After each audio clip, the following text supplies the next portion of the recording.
Mengapa kita kurang melihat tanda ajaib dan mujizat kesembuhan? Karena kita telah membatasi kuasa Tuhan dengan ketidakpercayaan kita. Kuasa Tuhan tidak terbatas, tapi kita batasi karena kita tidak percaya. Mengapa kita tidak percaya? Karena kita memakai logika manusia, pikiran manusia. Bukan berarti pikiran kita tidak bisa kita pakai, saudaraku. Pikiran kita boleh dipakai dan dikembangkan. Nah, saudaraku, tetapi segala pikiran yang bertentangan dengan firman Tuhan harus ditolak. Haleluya. Kuasa kesembuhan dari Tuhan sampai sekarang telah disediakan dengan berlimpah-limpah kepada kita. Sama sekali kuasa kesembuhan tersebut tidak berkurang dibandingkan dengan pada waktu Tuhan Yesus berada di dunia ini. Sama, bahkan sekarang lebih lagi. Kalau Tuhan Yesus berada di dunia ini dengan tubuhnya, dia hanya bisa berada di satu tempat. Tetapi sekarang ini firman Tuhan bisa berada di segala tempat. Amin, saudara. Tuhan merencanakan supaya setiap gereja menjadi pusat keselamatan jiwa-jiwa dan pusat kesembuhan jiwa-jiwa. Haleluya. Berarti jiwa-jiwa orang berdosa dengan kutuk dosa datang ke gereja pada hari Minggu, lalu dia berdamai dengan Tuhan dan menerima sebagai Tuhan dan Juru Selamatnya, maka dia pulang padaku dengan dosa yang sudah diampuni. Itu kehendak Tuhan. Karena dia sudah di sorga. Siapakah yang dipakai Tuhan sekarang sebagai alatnya? Hamba-hambanya. Sebelum Tuhan naik ke sorga, dia berkata kepada murid-muridnya, tunggulah di Yerusalem sampai kamu dilengkapi dengan kuasa dari Maha Tinggi. Tuhan mau melengkapi murid-muridnya dan kita semua dan gerejanya dengan kuasa dari Maha Tinggi. Dan Kisah 1 ayat 8 berkata, kamu akan beroleh kuasa apabila Roh Kudus turun kepada kamu. Kamu akan beroleh kuasa apabila Roh Kudus memenuhkan kamu, membaptiskan kamu. Beroleh kuasa. Kuasa untuk apa, saudaraku? Kuasa untuk mengusir setan dalam nama Yesus. Kuasa untuk meletakkan tangan atas orang sakit lalu orang itu sembuh. Sebab Tuhan mau pekerjaan-pekerjaan yang dia kerjakan akan kita kerjakan. Bahkan pekerjaan yang lebih besar daripada dikerjakan oleh Tuhan Yesus. Bagaimana jalannya? Dengan kuasa. Jadi saudara berkata, baptisan Roh Kudus adalah untuk memberi kuasa. Iya. Setiap anak Tuhan harus beroleh kuasa. Supaya dia jangan jadi permainan setan. Amin, saudara. Lalu setiap anak Tuhan menjadi saksi. Lalu setiap anak Tuhan meletakkan tangan atas orang sakit, orang itu sembuh. Setiap anak Tuhan mengusir setan. Haleluya. Adalah kehendak Tuhan untuk menyelamatkan saudara. Adalah kehendak Tuhan untuk menyembuhkan segala penyakit saudara. Adalah kehendak Tuhan kepada saudara untuk keluar dari kursi roda. Adalah kehendak Tuhan kepada saudara untuk melepaskan tongkat-tongkat penopang. Haleluya. Adalah kehendak Tuhan kepada saudara menyembuhkan darah tinggi, stroke, amin, penyakit ginjal, penyakit paru-paru, penyakit jantung, bahkan sampai kepada kanker tumor. Tidak ada yang mustahil kepada Tuhan. HIV, AIDS, saudaraku, yang katanya tidak bisa disembuhkan, yang perlu percaya. Yesus sudah menyediakan, saudaraku, kesembuhan berlimpah-limpah pada malam ini, keselamatan berlimpah-limpah pada malam ini. Saya percaya dia sudah hadir di sini, tapi janganlah seperti orang di Nazaret. Yesus adalah orang dari Nazaret. Pada suatu hari dia kembali ke Nazaret dengan membawa segudang tanda ajaib dan mujizat. Tapi firman Tuhan berkata, di Nazaret ia tidak dapat mengadakan satu mujizat pun di sana, kecuali menyembuhkan beberapa orang sakit yang meletakkan tangannya atas mereka. Ia merasa heran atas ketidakpercayaan mereka.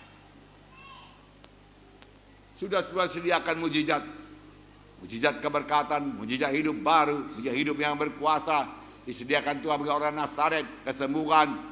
Tetapi orang Nazaret tidak percaya karena dia mengenal Yesus secara badani. Dia tidak mengenal siapa Yesus. Ini kan anak Yusuf, kita main-main bola bersama-sama dengan dia. Dari mana dapatnya hikmatnya ini? Itu menghalangi dia. Dia tidak kenal Yesus anak Allah. yang datang ke dunia ini menanggung dosa manusia.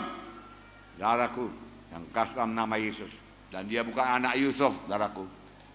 Saudaraku, dia Tuhan yang menjelma menjadi manusia untuk menyembuhkan manusia. Ia tidak dapat, bukan tidak mau. Yesus mau menyembuhkan. Yesus mau mengadakan tanda ajaib. Yesus mau memberkati luar biasa. Karena di sana dia dibesarkan. Tapi mereka tidak percaya dan heran. Kesembuhan tidak tergantung lagi kepada Tuhan, karena Tuhan sudah sediakan semua kesembuhan tersebut. Kesembuhan tergantung kepada apakah sudah bisa percaya apa tidak, saudaraku. Percaya apa tidak. Saya bacakan satu contoh, saudaraku, yaitu mengenai seorang bapa, saudaraku. Anaknya dirasuk setan. Setan ini jahat, saudaraku. Seringkali mencampakkan anaknya dalam air, dalam api, hendak membunuhnya. Saya bacakan Markus 9, 20-24. Lalu mereka membawanya kepada Yesus. Waktu roh itu melihat Yesus, anak itu segera digoncang-goncangnya, dan anak itu terpelanting ke tanah dan terguling-guling, sedang mulutnya berbusa. Lalu Yesus bertanya kepada ayah anak itu, sudah berapa lama ia mengalami ini? Jawabnya, sejak masa kecilnya. Dan seringkali roh itu berada dalam api maupun dalam air untuk membinasakannya. Sebab itu jika engkau dapat, jika engkau sanggup, berbuatlah sesuatu, tolonglah kami dan kasihanilah kami. Jawab Yesus, katamu jika engkau dapat, katamu jika engkau sanggup. Tidak ada yang mustahil bagi orang yang percaya. Haleluya. Tidak ada yang mustahil bagi orang yang percaya. Segala perkara bisa jadi orang yang percaya. Saudara mau bebas dari kemiskinan, itu kehendak Tuhan. Saudara mau hidup baru yang sukacita, itu kehendak Tuhan.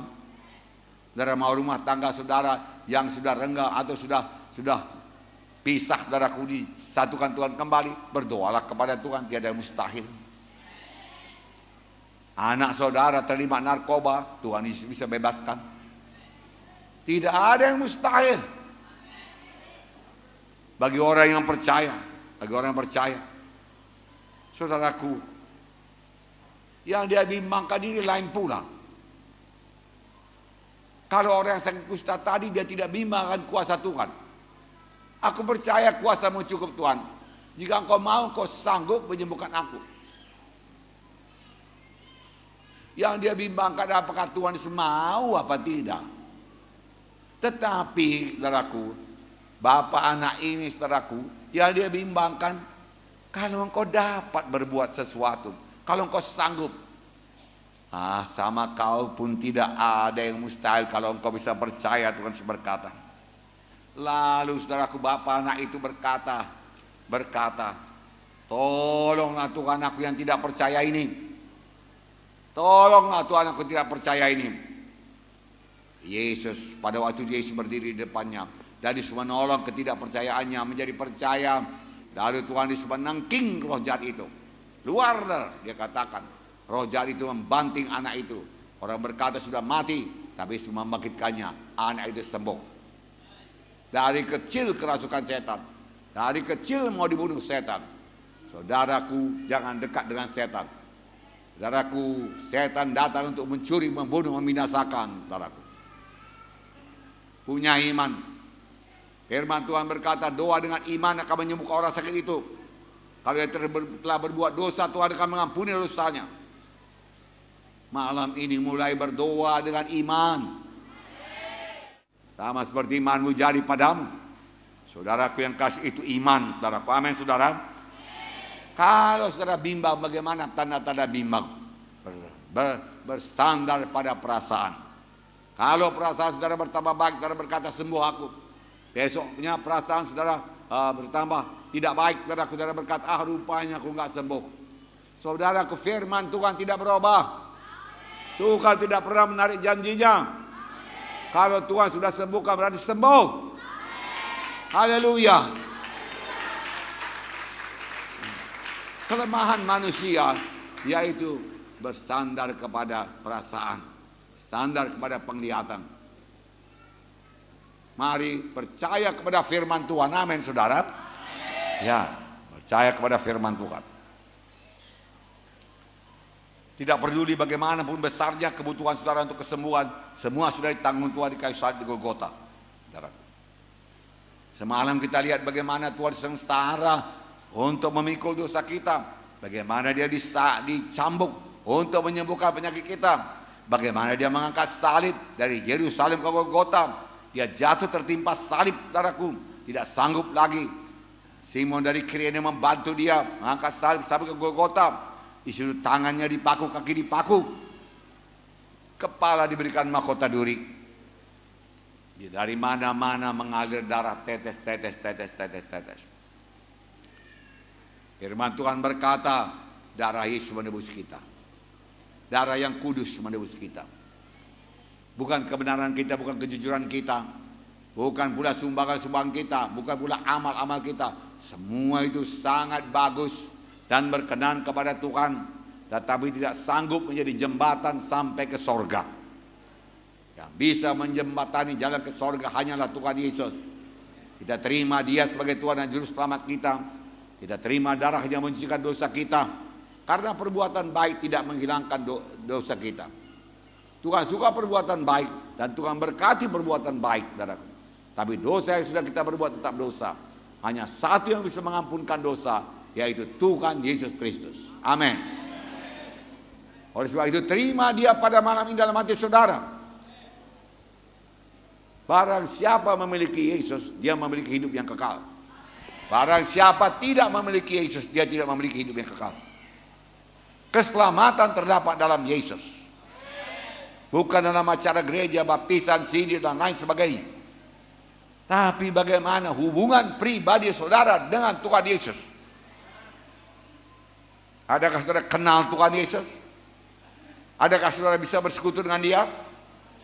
Semua acara gereja itu bagus. Saudaraku, tapi semua itu sebenarnya menunjuk kita supaya kita datang kepada Tuhan Yesus dan menerima dia masuk dalam hati kita, menjadi Tuhan dan Juru Selamat. Nah, saudara yang kasih dalam nama Yesus, percayai firman Tuhan, ucapkan firman Tuhan, pegang janji Tuhan, ucapkan selalu berulang-ulang, katakan segala perkara bisa jadi bagi saya yang percaya.